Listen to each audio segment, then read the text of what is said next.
नमस्कार. जळगावमध्ये लोकसभा निवडणुकीची रणधुमाळी सुरू झाली आहे. सर्व राजकीय पक्षांनी जळगावमध्ये शेडू ठोकले आहे.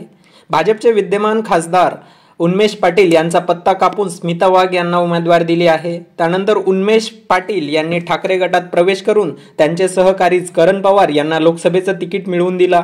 त्यामुळे भाजपला मोठा धक्का बसलेला आहे. भाजपला जळगावात धोबीपछाड केल्यानंतर ठाकरे गट जळगावमध्ये भाजपला आणखी मोठा खिंडार पाडण्याच्या तयारीत आहे. भाजपच्या 30 नगरसेवकावर ठाकरे गटाने जाळं फेकलं असल्याचं उघड झालं आहे. एका फोटो समोर आल्याने जळगावात राजकीय भूकंप होणार असल्याची जोरदार चर्चा रंगली आहे. उन्मेष पाटील यांनी भाजपला सोडचिठ्ठी दिल्यानंतर जळगावात जोर बैठका सुरू झाल्या आहे. बंद दाराआड या बैठका होत आहेत. अशातच एका बंद दाराआड झालेल्या बैठकीचा फोटो व्हायरल झालेला आहे. त्यामुळे एकच खळबळ उडाली आहे. या फोटोवरून ठाकरे गट जळगावात भाजपला धक्का देत असल्याचं दिसून येत आहे.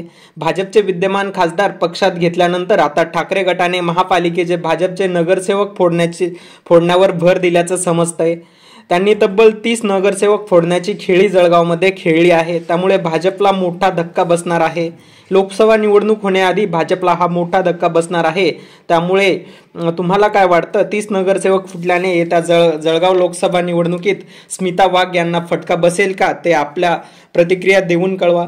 तसेच नवीन असाल तर आपल्या यूट्यूब चॅनलला सबस्क्राईब करा व असेच नवनवीन व्हिडिओ पाहण्यासाठी आपल्या यूट्यूब चॅनलला सबस्क्राईब करा. जय